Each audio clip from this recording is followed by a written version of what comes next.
everyone. So if you've been following my progress here on YouTube or on Instagram, I'm actually creating a brand new store and I'm documenting the whole process. So my store is all about selling wedding niche things. And I had one of my students in one of my memberships ask me what would be my top 3 tips for someone who is just starting out, and how would I suggest they go ahead and make their first $100 on Etsy. So I really wanted to make a video with 3 amazing tips which I've just implemented for myself, and my strategy is so different now making this new store compared to when I started 8 years ago. So I really wanted to share these with you so that you can implement them as well and kind of fast track through that learning process so you don't have to, I guess, go through those years of just trial and error that I went through. So let me jump in. My very first tip. So you've probably heard me talk about trends before, but basically I'm very heavily following trends in this store. So obviously with a wedding invitation niche, you would assume that I would just go in and make a whole bunch of wedding invitations. That would be your first thought. But I'm actually doing it in reverse. So you can see I'm actually creating all of these weird products that you would never expect me to make first. I've got like thank you notes and signs, love and donut signs, just lots and lots of really strange, interesting products, which the reason I do that is because I'm following trends. So I'm currently using 3 tools actually to track my trends. So I use Insight Factory, I use Sales Samurai, and I also use eRank, and I track the search volumes and I track the tags on all of those, and I'm closely following competitors and seeing what's currently selling. So that's basically what I'm putting all my energy into, making products around, I guess, those trends that are currently in high demand. If you watched my video on trends the other day and how to find them, I found the trend here, which was church program wedding, and this is the product that I made from it. So you can see I went ahead and made that folded program, and I used the trending term search program wedding. This product's already sold 4 times, so out of all my products, it's already become the best-selling product in my store, which is really exciting, right?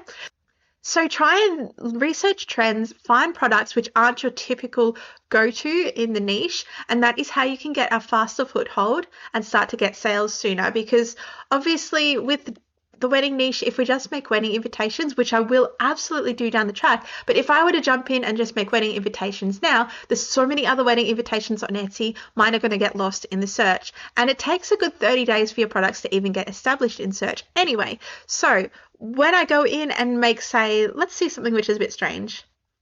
Okay, this one here is a really great example. So QR code, business card, RSVP.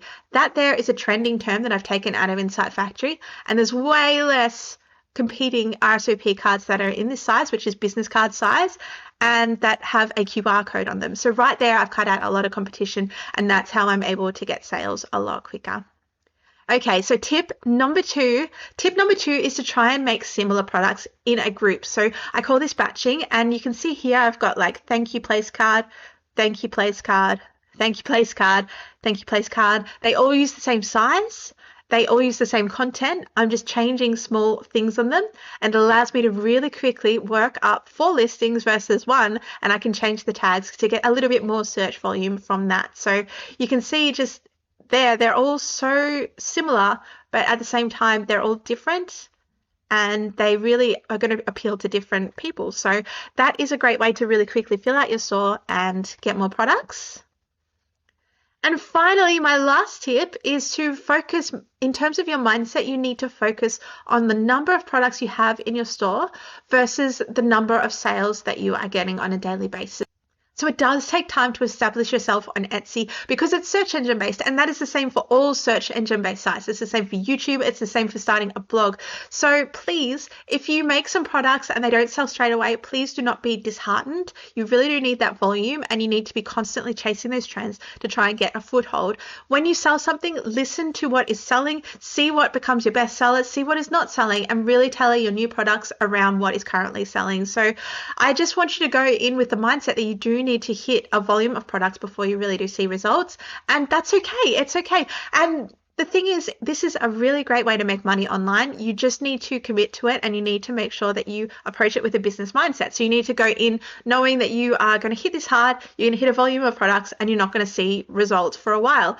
Basically, in my head, I was like, I'm going to make 100 products before I see my first sale. Obviously, I saw my first sale before that, but it really helped with the momentum in creating my products, and really, I guess that it's go time mentality that I'm like, right, I've got to get these products up. I've got to action this stuff before I see results. So I guess, yeah, if you're going in and you are sort of nervous that you haven't got your first sale and you've only got 8 products in your store, I just really encourage you to keep pushing, keep creating products, and just keep adding to your store, because as you grow and as you get more products, the sales in your store are always directly tied to the volume of products you have in your store. And I've found this out time and time again in all of my stores. So yeah, it doesn't, if you're not making sales and you've only got 8 products in your store, that is probably the reason why you just need more products. So I hope you found this really helpful. I hope that those 3 tips save you a lot of time. I think that, yeah, if I had that information starting out, I would have saved myself a lot of heartache, because yeah, it took me 2 months to get my first sale on Etsy. It took me ages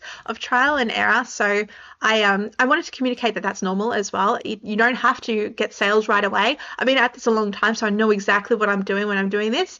But if you hang in there, if you make the products, if you get that volume of products, the reward is there for you, and it's a proven process. There's so many sellers on the platform who are successful, so you just got to keep at it. Just got to keep pushing through. And yeah, anyway, I hope you found this video helpful. Thank you so much for your time. I will see you guys around. Please have a wonderful weekend and talk soon.